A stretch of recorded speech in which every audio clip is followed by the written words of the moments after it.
俄军再次尝试管道战，遭遇乌克兰伏击。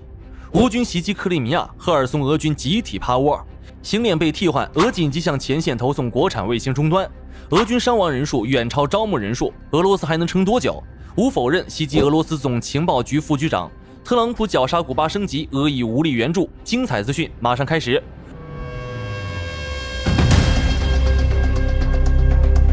火力军感觉俄军钻管道钻上瘾了，苏梅地区俄军再一次上演了一出管道奇谈。根据乌克兰第8空降军的消息，一支由22名步兵组成的俄军小队，想要通过亚布卢尼夫卡村附近的一条天然气管道潜入乌军后方搞破坏。结果这群人刚从管道里冒头，就发现乌克兰第71独立空中机动旅的兄弟们已经带着各式各样的大礼包在那儿等着签收了，直接定点投胎，全员速通地狱模式。乌军打得非常豪横，炮兵负责封路， FPV 无人机和重型轰炸机无人机轮番轰炸。这22个人具体剩下几个，目前还是个谜。但可以肯定的是，想从这条管道偷家的计划彻底变成了送快递。这不是俄军第一次当马里奥了，此前多次尝试深入苏梅地区，使用同一条管道路线，被干掉太正常了。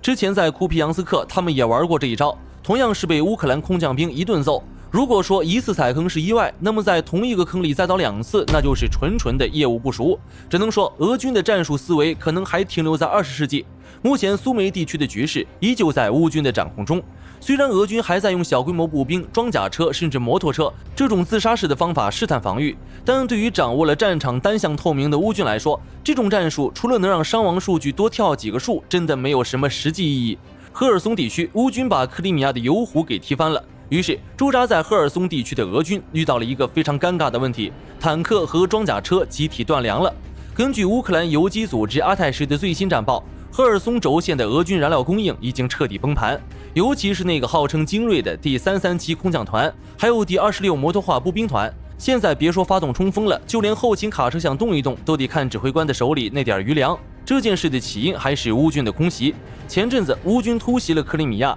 赫瓦尔迪斯克附近的铁路燃料车队，那是俄罗斯南方军事集团的加油站。炸药包一响，俄罗斯在克里米亚和乌南地区的物流链直接拧成了麻花。这种由于后勤节点瘫痪导致的断油，不是靠几辆油罐车就能补回来的。有意思的是，为了防止基层士兵因为没油用而搞兵变，俄军现场指挥官一边偷偷摸摸的手动分配剩下的那点油，优先供往前线，一边还得板着脸忽悠底下的动员兵，别慌，油就在路上，大家先节约点用。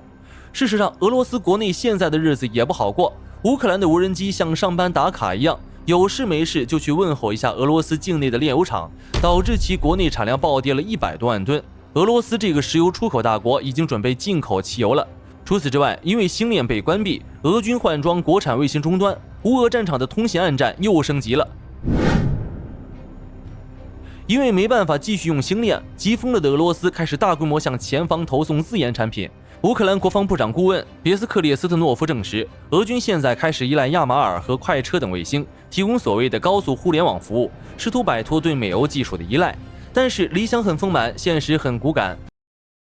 俄罗斯自研的卫星接收终端在外形上非常有特色，火力军看了一眼，直接笑出了声，这玩意儿识别起来也太简单了，酷似以前用的那种椭圆形电视天线，也就是大锅盖。而且因为卫星轨道的缘故，这些天线必须整齐划一的朝向东南或南方。最离谱的是，这玩意儿竟然没有星链那种标志性的保护罩。火力军总感觉这东西不像通信终端，这明明就是给乌军无人机准备的靶子，测试无人机性能。俄罗斯恢复战场通信防线的心情的确可以理解，但就这辨识度，估计设备还没调好，乌军的炮弹就先顺着信号摸过来了。俄军之所以那么急，原因很简单，这仗马上就干不动了。2026年的第1个月，俄罗斯人口统计局估计要哭晕在厕所。在俄乌战场上，俄军的人员损耗已经彻底失控了。根据乌克兰总司令希尔斯基公布的数据，仅在1月份，俄军的伤亡人数就达到了惊人的31700人，而同期俄罗斯国内招募的新兵呢，也只有22000人左右。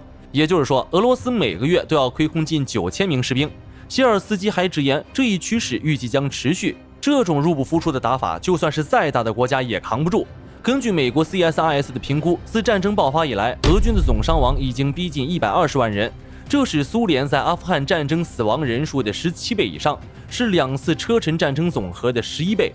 泽连斯基之前就说过，俄罗斯想彻底控制乌东，至少还得再死80万人，和谈是普京唯一该走的路。战场之外，莫斯科最近出了一桩大新闻，俄罗斯总情报局的2把手阿列克谢耶夫中将出事了。在莫斯科沃洛克拉姆斯克公路上，这位中将后被连中数弹，当场进了重症监护室。袭击者在枪击后立即逃离现场。2天后，俄罗斯联邦安全局在迪拜抓到了凶手，并信誓旦旦地表示，这就是乌克兰指使的特务，动机是破坏任何潜在的和平谈判。对此，乌克兰外交部长西比哈的表现很淡定，别瞎赖，这不是我干的，明眼人都看得出来，在防守森严的莫斯科搞这种行动，如果是乌克兰干的，目标绝对不会仅仅是一个中将，这更像是俄罗斯内部利益集团的分赃不均，或者是传统异能清算。只要俄罗斯国内出了事，往乌克兰头上扣帽子准没错，既能掩盖内部矛盾，又能煽动民族情绪，这套路火力军都看腻了。拉美地区，特朗普对古巴的极限施压直接拉满了。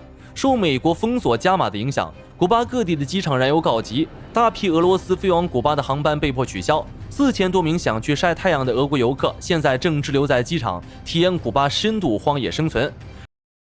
最扎心的是俄罗斯的态度，虽然古巴一直被视为俄罗斯在拉美的兄弟，但现在普京自顾不暇，为了能和特朗普在乌克兰问题上谈个好价钱，同时吸引美国投资，拯救受战争拖累的国内经济，俄罗斯不仅不出手相救，反而正紧急撤离自家游客。直白点说，兄弟，我先走一步，你自求多福吧。马克西姆·卡拉什尼科夫评论得很直接，特朗普这一招是太狠了。现在的古巴和伊朗早已没了当年的激情，民众只剩下了贫困和疲惫。这种时候稍微一加压，整个体系就会从内部崩溃。古巴局势会如何发展，火力军将持续关注。好了，这期视频到这儿就结束了。各位觉得乌俄战况会如何发展？可以在视频下方留言，大家一起讨论。最后不要忘记点赞关注，我是火力军，下期见。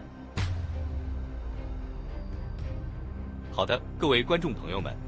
我们频道一直在聊真实的军事资讯和武器装备，后台也经常有朋友问，有没有值得推荐的入门级模型？今天就和大家分享一款近期接触到的产品。首先，它的外形还原度做得相当不错，比例准确，武器上的一些关键细节和标识也都有体现，材质也说得过去，拿在手上有不错的分量感。其次，它具备一定的可动性，对于理解基础操作原理有一定帮助，让它不仅是个静态摆件。综合它的做工和可玩性来看，价格确实比较亲民。对于想入门模型收藏，或者单纯想在桌上贴一个摆件的朋友来说，是一个性价比很高的选择。商品链接已经给你们上了，感兴趣的朋友可以自行了解。